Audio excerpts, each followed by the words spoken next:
Hello, welcome to the channel. My name is Paul Mackay and today we are going to be diving into something really fun. We're going to be getting stuck in to infrared film photography, what it is, why you do it, what the results are, and specifically what it's like to shoot Rollei infrared film.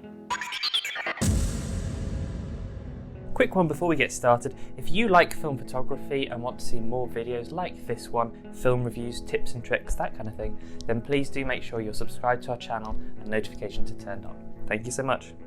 Okay, so to understand Rollei Infrared 400, which is a black and white film, we're going to have to start with some colour science, which might sound a little strange, but please bear with me. When we think about the visible light, i.e. light that we can see, we know that it ranges from red all the way to violet. So you have red, orange, yellow, green, blue, indigo, violet. I might have missed one.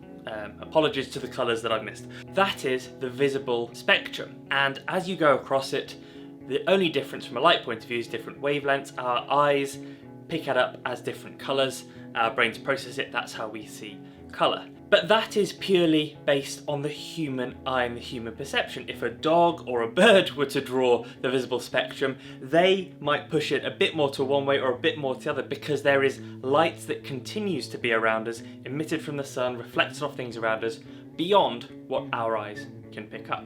Infrared, or as it used to be known, infrared, which gives you a bit of a clue as to what kind of light this is, sits outside of the visible spectrum on the red side, so wavelengths slightly longer than our eyes are capable of picking up, perceiving. But there are films that are sensitive to it and can record it. Now before we go there, let's talk a little bit about films, the way that they pick up wavelengths within the normal colour light. Colour films, of course, their job is to pick up every visible wavelength in the right level of intensity and deliver an image that looks as we saw in the picture. For black and white film, the trick is to see a red light and a green light and a blue light as equally bright, recorded exactly the same, recorded at the same level of intensity if the light was intensity, regardless of colour, and deliver you a nicely balanced scene. Not all black and white films can do that. Ones that do are called panchromatic, and in fairness that is the vast majority of films in today's market. But orthochromatic films like Ilford's Ortho 80 or even FPP Low ISO that we talked about a few weeks ago are orthochromatic, so they don't see the visible spectrum all as one. Ilford's Ortho doesn't really see red, FPP's Ortho is blue orthochromatic, so the pictures that you will get back, if you took a photo of a rainbow on both those films and a panchromatic film, you would get different black and white images. Hopefully you're following so far. Now infrared takes that same principle, but makes it slightly trickier because it can see light that we can't. However, when that light is captured by the emulsion, the film is developed as normal and then it is there in the final image. So it can see and translate light from the invisible into the visible for us, which is a kind of magic over and above the magic of normal film photography. Why would you do that? That's a fantastic question. Well, of course, different materials reflect light differently across the spectrum and outside, so you will get a very different image, a very different effect, which we will come on to very, very shortly. One thing that has to be said though is that infrared film, and that includes Rollei Infrared, they are also sensitive to normal light. So it's not a case that this only sees the invisible infrared light. You can shoot it as a straight black and white. And if you do shoot it as it is with no filters on your camera, the visible light will overwhelm the infrared light and it will come back pretty straightforward. Actually, they'll come back with some lovely contrast and some lovely grain. Black and white photos normally shot on this, but that's not what we're here for. What you need to do is you need to add an infrared filter. These look very, very dark red when you hold them up to the light, almost black sometimes, and they will cut out, to our eyes, nearly all the light, because of course our eyes can't see infrared. But what it's doing is it's cutting out the visible spectrum and allowing through infrared. Now there is still less infrared than visible, so even on this film it's ISO 400, but that filter will cut about 8 to 10 stops of light to the film. So when you put this on your film, two things will happen. One, if it's an SLR where you focus and compose through the lens, you won't be able to, it will just look black. So compose and focus before you put the filter on. And two, of course, the times that you need to capture an image are a lot greater. Now, because it's ISO 400, relatively high speed film, unlike Ilford's SFX 200, which is also infrared, ADOT's HR50 can also be shot as infrared, but that's a 50 speed. Rollei Infrared is 400, which means you are starting reasonably fast, so even though you then lose 8 to 10 stops of light, you're still talking about exposures in the seconds rather than the minutes on a bright sunny day.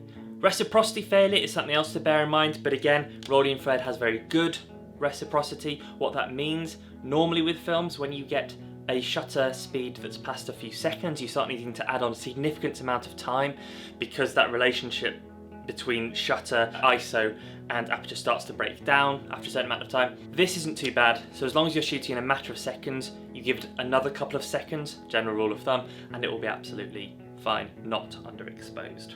So you've got your filter on. You can't see through the lens, you can't see through the filter, but the film can. You've probably got it on a tripod because you're going to be using a few seconds. Now this seems like a lot of faff versus shooting it as a normal black and white. Why would you do this? Well, as I said earlier, the scenes will look very different. Specifically, we timed this film to be in the March Wonderbox because it is currently the start of spring. Hopefully.